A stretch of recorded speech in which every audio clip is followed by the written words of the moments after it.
I thought that Marcus Harness would be one, like as Stu said, they would trigger that 1 year extension and he would get moved on this summer. I don't think that, although I've seen it kind of mentioned, I never really felt like it was going to be a case of reintegrating him back into the squad.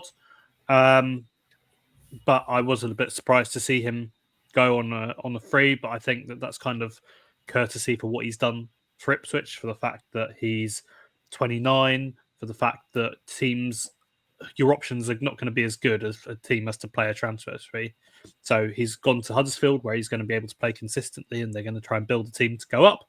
I was a little bit surprised to see him drop back to League One after a pretty good season in the Championship, but ultimately I think that'll be the right move for him to play consistently under someone that he knows, and I think that kind of building up some regular minutes and a bit of momentum will do him the world of good. So good move for him, and I'm really interested to see how he gets on. Another one of these sad departures, though, Stu. Massimo Longo obviously massively tugged at the heartstrings. Harness wasn't as integral to those 2 promotions, but still played an important part. And was I've seen a lot of people saying how much they'll miss him, and would have been nice maybe to keep him for next season. Yeah, I think probably now is the time to part ways, both for both parties, really. But as you say, he's not to be underestimated. The role he played in both promotions, he was sort of a regular starter at the front end of the League One promotion season. Had some big moments then, and then obviously Nathan Broadhead arrived in January, and that's when he sort of became more of an impact sub.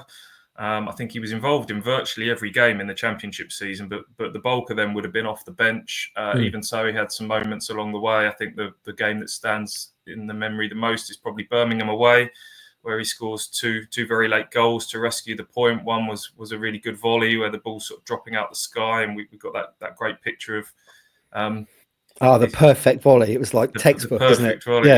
Yeah, he's sort of set himself. Legs at 90 degrees. Fantastic. That's it, with those big eyes fixed on the ball as it dropped. So he's played an important contribution as a squad man over the course of those back-to-back promotions. But as I mentioned, plenty of players in that position now.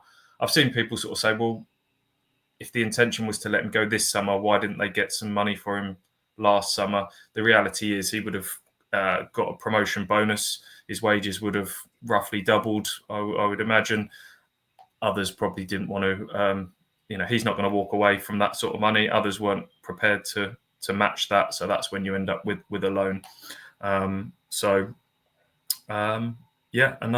one of that squad departs. And I guess it's something that we're going to have to get used to. Luongo's the one that's pulled at the heartstrings the most.